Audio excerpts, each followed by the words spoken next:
Okay.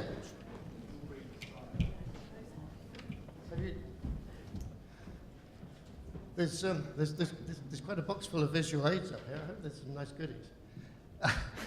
Sarah and James Rule, Thomson Reuters, and the practical experience of running an L&D program.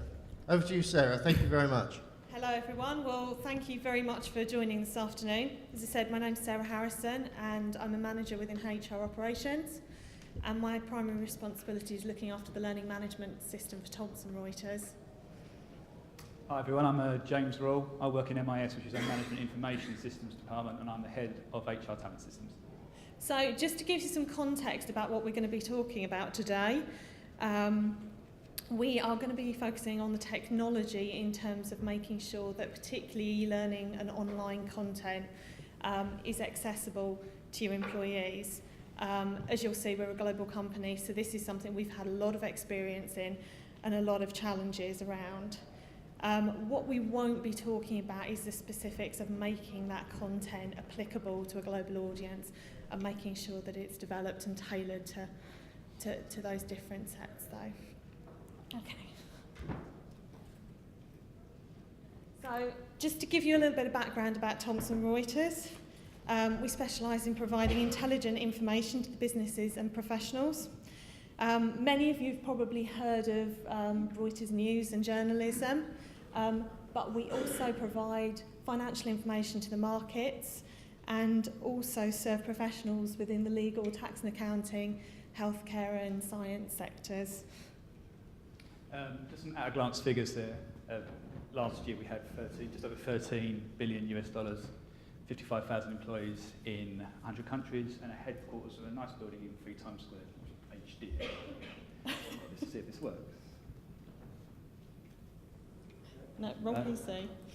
That one, there you go. Okay, so as I said, our clients, one of the challenges for us is actually realising where is everybody based, where are they going to be accessing this stuff. And the majority of our employees are based in offices. This is our Canary Wharf office here. But ultimately they could be absolutely anywhere. They could be in the field or somewhere like this. And I'll just apologise in advance for the use of Reuters imagery throughout this. So we've certainly had experiences of getting e-learning content out there and experience of when it hasn't worked so well. Okay, so the first thing we thought we'll try and do is, rather than just go out there and solve the problem straight away, which would probably work, but in the long term probably wouldn't solve our problems, we thought, okay, what can we do as an organisation to try and solve the problems? So without that, we thought, let's go and form a strategy. Now, I work primarily in IT and Sarah works in HR. We have strategies out there from an HR and IT perspective, and what we've done is we've pulled those together to try and create a wider talent management strategy. Our talent management strategy is essentially the right person doing the right thing in the right place at the right time. Now, if we think of a talent management strategy, one of the key components of that is going to be the learning component of it. That's essentially enabling the right person to do the right thing. This diagram here just depicts essentially what's the components of our strategy. As I said, reading across from left to right, we have MIS and HR working in tandem, and we have some commonality between our strategies. From our perspective, we look for strategic partnerships, so we focus on the strategic, not the tactical. So I'll get to the systems that we look at in a minute, but basically if it's not strategic, we want to spend the least amount of money and time on it as actually possible. We also look for reliable and efficient delivery. Now, as Antoine was saying, we're a global company, so we look to try, and this is the aim, but to try and service content and technology to someone in India as well as someone in Times Square. And that's quite a challenge given things like bandwidth and natural uses of things like broadband in places like India and some of the emerging economies in Southeast Asia. Standardise and rationalise. We're a company traditionally that pulls other companies into Thomson Reuters. Thomson was a separate company, Reuters was a separate company. When they came together, there were 2 learning management systems. There were 2 core HR systems. I think the record is probably about 4 or 5 learning management systems at any one go. We want one. We're probably not the only people who think about that. We also have a fairly large people agenda within our organisation. So, echoing the whole thoughts about learning, people are our key asset, and without people we can't really do what we want to do. Okay. So from a HR perspective, our aims absolutely mirror this. So we want to be partnering with the business, understanding what their needs around learning. We absolutely want to promote a consistent learner experience. So we put in place some of that support so we know how to deal with the queries that are coming in. So people are, having to go to the same systems all the time, and we can train them and get them used to doing that. We want to be looking at efficient and streamlined processes so we can spend the rest of that time working with the business. And also that comes along with alignment with the wider HR strategy of keeping, the amount of systems we use to a minimum and really reducing the complexity of what we're doing. If we look at the last 2 points there, we'll start at the bottom, industry trends. We're obviously cognizant of what's going on in the wider industry, so resources like bursting and things like that, where we use to find out what's coming along with learning, what's coming along with recruiting, talking to you guys, attending sessions like this helps us form what we want to try and do, and we're more than happy to share ideas with anybody. So we take it from there. Now, strategic vendors. Our primary one is Workday. Has anybody heard of Workday? No? There's some nods. What company do you work for? Do you use it, or do you just know about it? You just know about it. Okay. It's a fairly new player on the block in terms of strategic HCM solutions. The basic premise is its business process and UI configuration that enables your HR process to execute well. So these work out in the cloud, so there's no sort of basically operating upgrades, stuff like that. You haven't got to worry about things like that. You can focus on, it's taking too long to execute absence management. What can we do with the process to actually change that up and actually realise the benefits of it? We use Taleo, and Taleo we use as a recruiting platform. We also use SuccessFactors for our formal learning, that's our learning portal. Now, whilst this isn't a pure HR system, we use a product called Jive. Has anyone heard of Jive? Ah, yes. A few more nods in the thing there. Jive is basically a social business platform. Now, we're incredibly excited around this because this is what we think is going to be the primary driver for our informal learning. We know informal learning happens, but we don't know how effective it is. We just assume it happens. A great example, case in point, is I'm trying to champion at the moment within the technology function mentoring. So I could mentor someone in India via a social platform. If it works well, we can share that out into mentoring circles, buddy systems, and all that kind of thing. It's quite an interesting area. So if we drill down a little bit further into actually the idea, what do we want from content delivery and actually learning delivery? We want to be able to service content to anyone, anywhere, anytime, on anything. I'm not going to apologise for the flagrant sounding like a martini. That's the intention, so I can remember it. The primary challenges around this tends to be anything, and I can let Sarah talk a little bit more to some of the things that we found. Yeah, so one of the things that has come up quite recently, so for us actually mobile learning has been a topic that people in the business are asking us to look into and help them enable that. However, it's been really interesting for us to see that, they have come against certainly challenges about the user experience and just being able to get something that's that worthwhile on such a small screen. Access on Blackberries as well and things like that just being a bit of a challenge. So although we're starting to enable things like our LMS, for example, to be able to cope and track with that, from the business we're hearing a lot, but we're not seeing a huge amount come through at the moment, but we need to be prepared for it. So what's the best bit of content you've found in terms of mobile delivery then? Well, I'd say the best bit that I definitely wouldn't try to download is I had a 563 meg PowerPoint deck with audio delivered, and I'm thinking, don't even try doing that on a mobile. I can imagine that being serviced on a BlackBerry to someone in India. That will work well. That will work well, won't it? So what's the reality? And this is where I'm trying to use your keyboard. Oh, there we go, there we go, there we go, there we go. Okay. So I think this is probably a Thursday morning. This is probably us figuring about how do we ensure our technology is going to work before we do this session. This might have been that 563 meg course. Yeah, there's frustration going on there. And we're modelling, Dells make good hats, if you weren't aware. So this is where it was very interesting on Antoine seeing technology as that second line down. Yes, because that's certainly something. I think we're going through all the emotions of grief here, aren't we? What are you doing there? I'm modelling Dells a hat. We know they work well. There we go. Consolation. abject, well, we've given up, basically, here, and that's exactly what we don't want to see our learners doing. So, I mean, just a quick show of hands. Does any of this resonate with you, or have you heard phrases such as, my course won't download? Hands up, anyone? Come on, there must be more Oh, than yes. that. Going up. Yep. Yeah, my course just doesn't work. Oh, Yeah. that's a good one, okay. There's that one. Yep. I can't get any completions to register. Oh, yep. There's a few Yep. LMS admins in there, isn't there? And what about my course loads slowly or it just hangs halfway through? Yep. Oh, some more nods, we're getting this, okay. And does anyone get the LMS doesn't work, nothing works, nothing in learning works? Yep, we've had that one too. So we've had to address it. So what's the solution to all this? Again, no surprise, it's multi-themed. We've got 5. So basically 5 things we look to try and do, to try and figure out what can we do to try and make learning delivery and the end user experience of learning, which is what it's all about, more effective. So the first thing we looked at is we choose software as a service over a build. All those vendors I was talking about are out in the cloud. They're all software as a service vendors. The reason why? Because we don't mind a minute, we find it easier. Yeah. We're not worried about, will this patch work? Does this piece of new functionality work? We don't care. We just want to know that if we're paying someone for a contract that it does work. We want to focus on how do we maximise the use of that to give our company the best experience and our end users the best experience. That's essentially it. Yeah, we have to coordinate with our vendors to make sure that they upgrade all at the same time and things work and it's configurable. And we have to focus on the business change because the pace tends to be very, very fast on these vendors. But for us, that's definitely the way to go. I'm going to skim through these because I'm conscious that we've got some informal learning to learn about setting up our presentations before they're due to start. Yes. But connectivity and architecture and devices.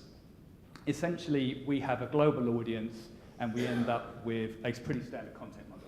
Someone builds it, it's hosted somewhere, the LMS portal points at it, a consumer uses it.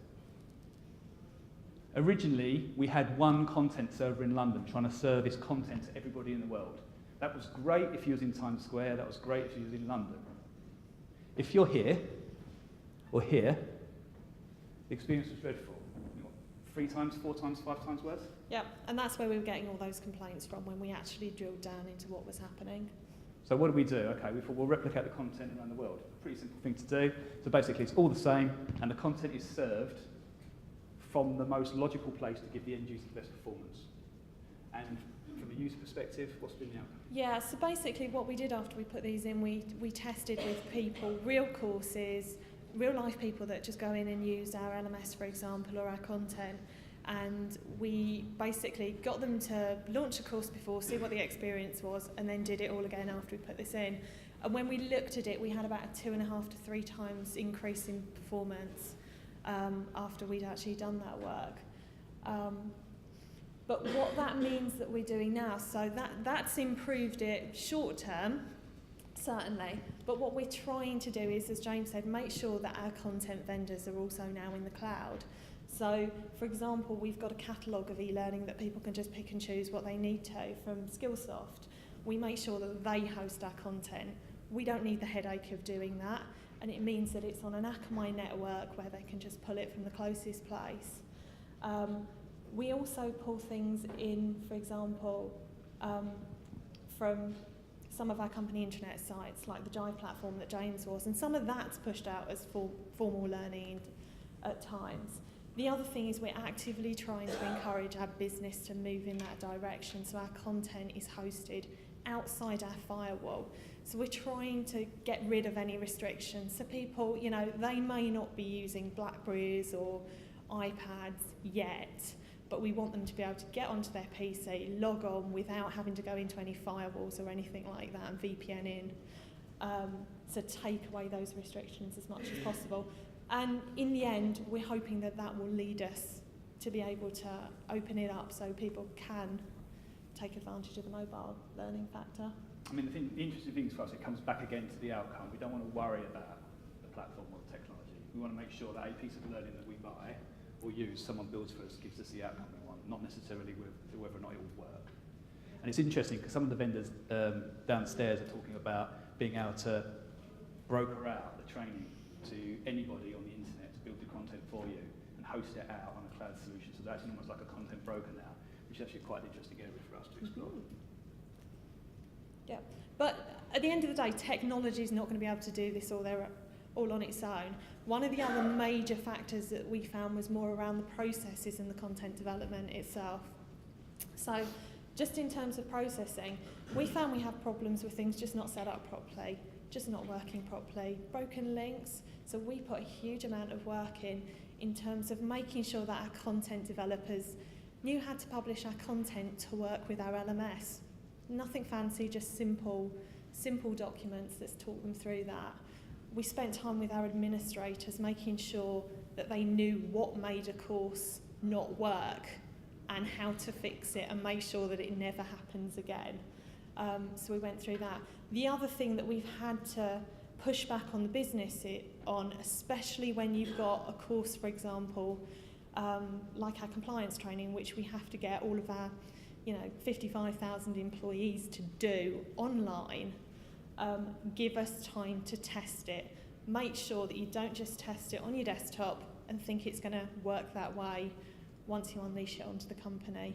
Real locations, make sure it works. Give yourself a couple of weeks to do that before. Okay, so the final thing is we've got content development. So we're going to do a little role play here to figure out what we've found in terms of how people build content. So if we just assume at the moment that I am a laptop, so we want you to create the see the smiling, so I'm a laptop, hopefully an Apple, not an IBM. Sorry if anyone works for IBM. You can be a content server, that's right. A content server? Now if I stand here, we're both in London, aren't we? Yeah. I'm not going to do that, I'm going to stand over it. No, I'd stand over there actually. Okay, so I'm now in India. I've actually transferred to India and I'm thinking, I know I could do a piece of e-learning content, I quite fancy this. It's Thursday afternoon, it's just before the weekend, I'm quite enthusiastic. Please can you pass me that lovely piece of new e-learning content that I would like to do? Okay, right. You can have it. I'm sure it's turning up soon. This is going to be good, I know it's going to be good. It's coming. It's 5 o'clock, I think it's time for me to go. But I'm going to give up, I'm going to try again on Monday. So I've given up.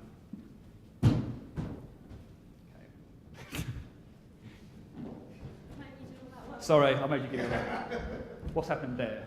That's one huge piece of content that's taken forever to download. From an end user perspective, all I've seen is nothing. I've seen this. We find if content doesn't start doing something, or there's something that's actually telling someone that it's loading and it's nearly there within 20 seconds, they give up. So what do we do? Okay, so one of the things we firstly do is granular component parts. So content developers, please break these down into as smaller parts as possible. So let's try again. So we're going to turn up now. I'm going to sit there and think, okay, it's Tuesday afternoon. I'm getting ready. My content server is going overdrive. And here it comes. Okay, right, I've now got a shiny video. That's working. Okay, so it's 25%. Oh, thank you. 30, 45. This is good. I know something's happening, basically. I know this is flippant and childish, but something's happening. I've got this and I've got that, okay? But I've got two of the same thing. Why? Why have I been served two of the same thing? I'm going to send this back because I am a purist laptop and I don't want it. I'm not happy. I want it one at a time. So, okay, fine. So, we was finding people sending the document twice, the video twice, style sheets twice. All that just takes time. Now, it's all right for me if I'm in London, but if I'm in India again, I've given up. Here it comes again. That's nice. Okay, that one. Okay, yeah, good. This isn't compressed. You could compress that. I'm going to...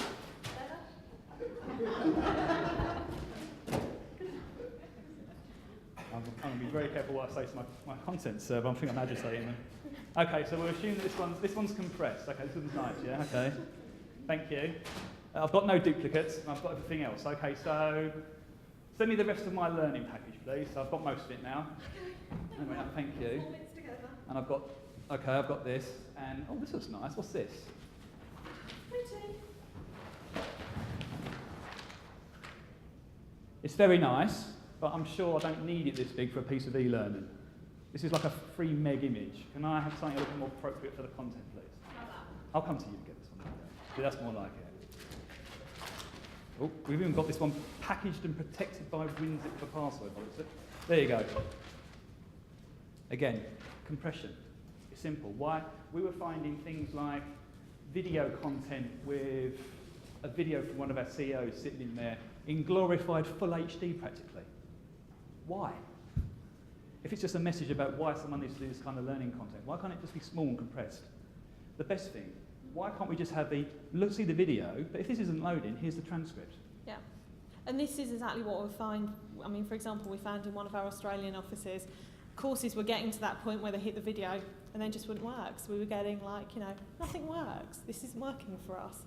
And that's certainly not what we want to see. So we had to go back to our learning departments and probably for the first time say, you know, we have to understand what our network is capable of in those different offices, and you have to develop to the minimum, or give people alternatives, give them PDFs, give them the script if you have to. Do that. Okay, so just to summarise, we think there's 4 themes here. One's about the technology. Make sure the technology is there, make sure it's working properly, make sure there's consistent desktops, those kind of things. Make sure what people will roll out will work on the platforms you support. Yeah, make sure you've got the processes in place to support that, and make sure things go out working and properly. And also look at the quality of your content. Make sure it's going to work for the audience you're going to be pushing it out to. And finally, always bear in mind your strategy. It's no good just doing something for the short term if you actually want to make successful business outcomes and actually make a difference to the bottom line of your organisation. Thank you. Thank you. James, thanks very much indeed.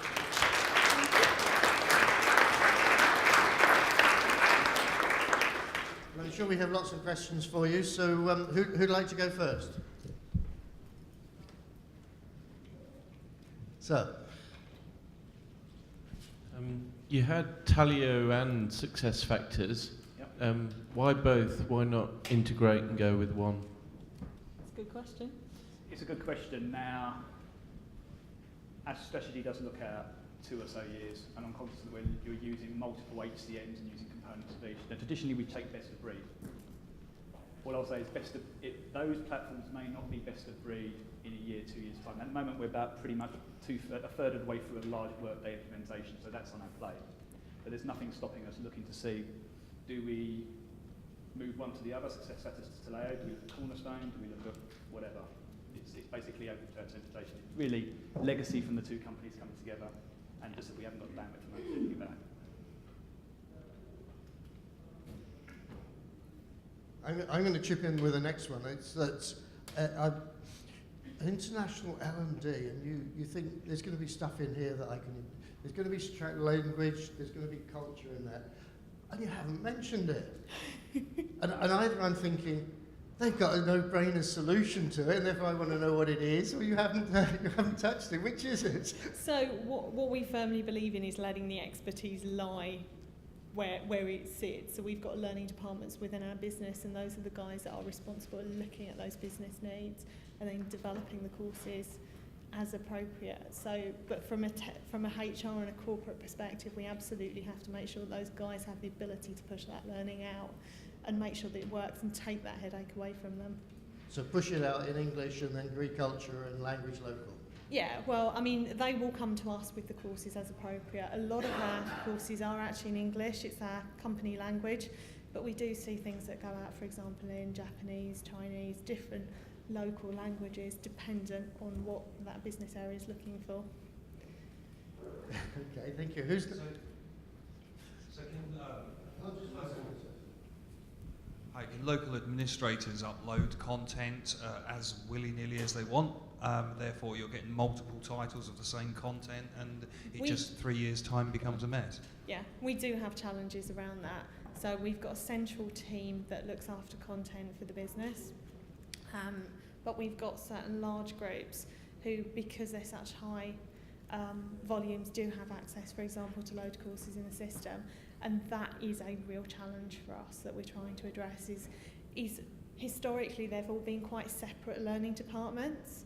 So once you start bringing those all together, we have had cases where we've had 5 or 6 presentation skills courses, but what we try and do is get them to use guidelines. So even if they're in there, make sure that the title's really clear about what the audience is, really good description in there. So from an employee perspective, you know, you've got an idea, but what I would really love to see within our company is actually more centralisation and just having a better overview, because I think we should be looking at it from an employee perspective, and it can be confusing.